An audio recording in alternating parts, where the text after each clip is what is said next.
Muchas gracias.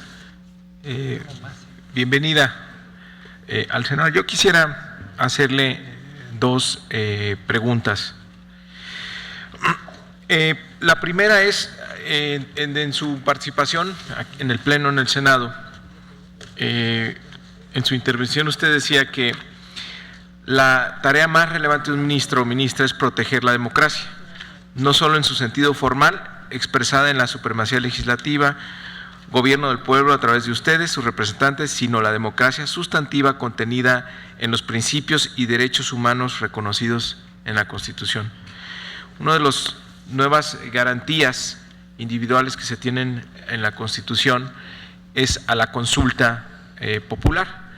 Sin embargo, el primer caso que se enfrenta para consulta popular, atendiendo una petición que hizo la fracción parlamentaria del PRD y distintos organismos de la sociedad civil y demás respecto de la reforma energética, hubo una interpretación que desde mi punto de vista, en lugar de, como usted dice, ser garante de los derechos humanos y proteger ese derecho humano, más bien se tuvo una visión contraria, muy limitante, muy encuadrada en procesos administrativos de una ley secundaria que claramente limita el derecho en lugar de expandirlo, y pues parece que queda nulo la posibilidad de hacer efectivo ese derecho humano en nuestra Constitución. Quisiera escuchar su opinión al respecto.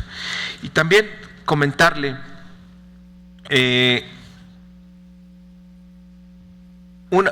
este Senado de la República inició una controversia constitucional porque en el ejercicio fiscal de 2014 se pidió en el 2015, perdón, se pidió una ampliación del endeudamiento público al final del ejercicio del mismo.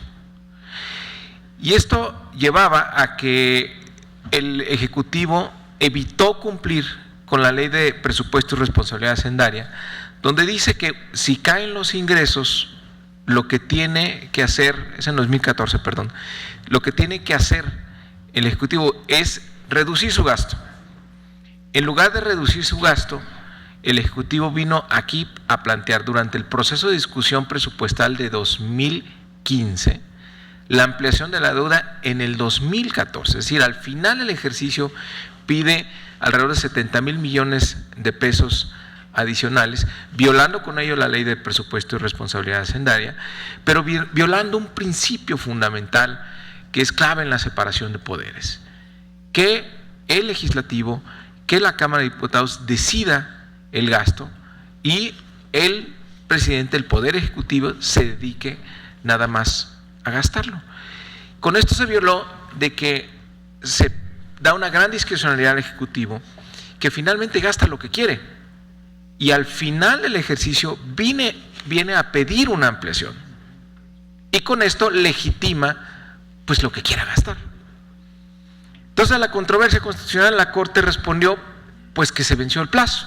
Evidentemente la negociación presupuestal es a final del año, se cierra en noviembre, se mete la controversia constitucional a principios de diciembre y no se alcanza a resolver.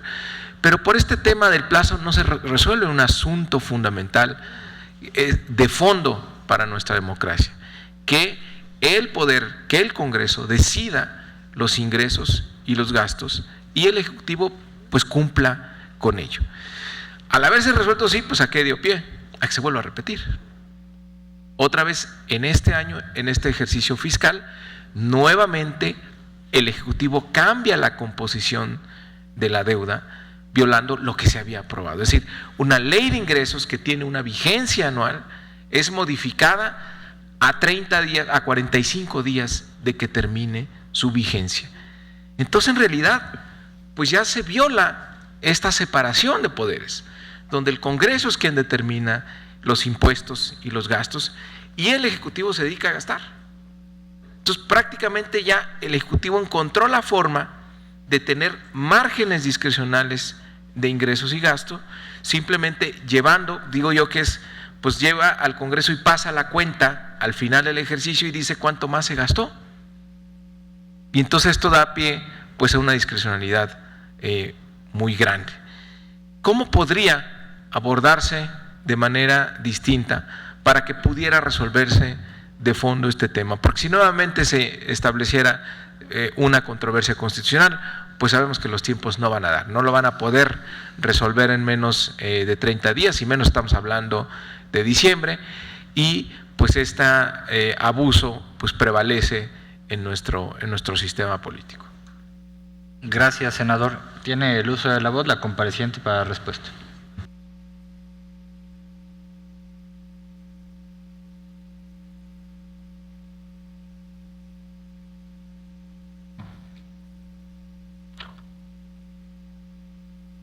Muchas gracias, senador. En relación con la consulta popular, ya lo había yo comentado. Lo que se resolvió fue que se refería a uno de los temas prohibidos por la propia Constitución, tratándose de ingresos federales. Yo no considero que, en términos generales, se haga nugatorio ese derecho a la consulta, sino que si el propio constituyente estableció cuáles eran los supuestos en los que no procedía, tenemos que estar a lo que el propio constituyente decidió. ¿Sí? O sea, porque lo que me plantea usted es, se hace nugatoria la consulta. Sí, pero la consulta va en función de determinados supuestos y con exclusión de otros. Entonces, si está dentro de esos supuestos la consulta, entonces pues no procedería por la propia decisión del constituyente. Ahora, en cuanto a lo que me comentan de la controversia constitucional, les soy sincera, no he analizado el caso. Y usted su pregunta es en función de plantear una estrategia para la forma de controvertir ese tipo de actos, ¿no? Eso sería, plantear una estrategia. No lo he estudiado, no le podré decir cuál sería una estrategia en función de eso.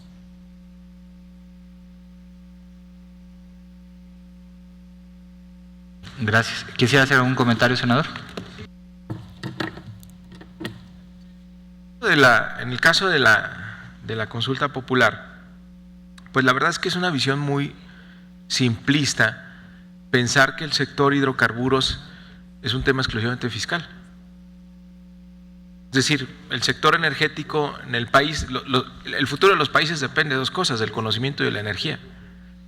Las implicaciones políticas y geopolíticas del sector hidrocarburos va mucho más allá del tema fiscal.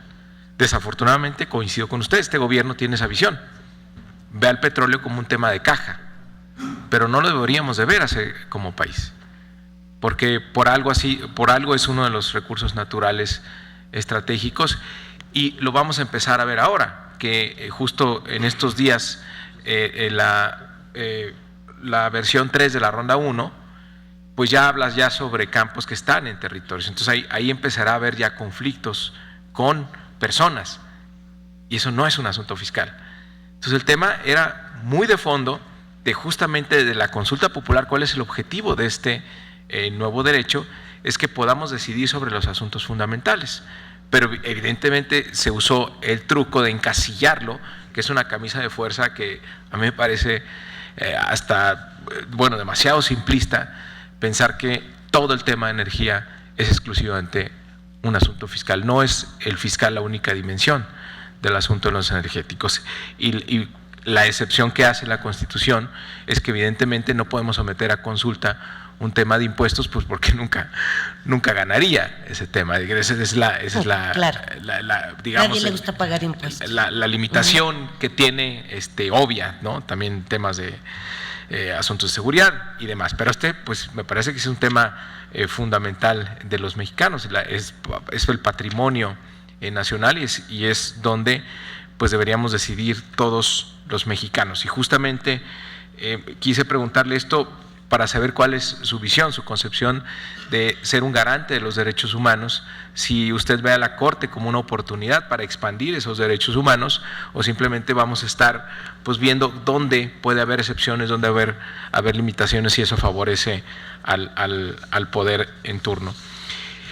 Y la otra, bueno, mi pregunta es que veo difícil cómo pueda resolverse una controversia de este tipo por los tiempos. Si esta controversia fiscal que siempre estará al final y no da los tiempos para resolverse y finalmente pues la Secretaría de Hacienda pues tiene la libertad prácticamente de gastar lo que quiera, de tomar deuda adicional porque sabe que su mayoría al final del ejercicio fiscal pues va a llegar y va a pasar la cuenta, va a decir pues necesito 70 mil millones de pesos más, como fue en el caso de 2014 o en el caso de 2015 pues necesito modificar la composición del déficit público porque no invertí en Pemex y sí tuve un aumento en el gasto corriente. Entonces, pues se pierde todo el tema de disciplina fiscal, se pierde todo el tema de división de poderes, donde un poder decide qué gastar, qué impuestos y cómo se gasta, y el otro pues nada más tiene la obligación de cumplirlo. Es decir,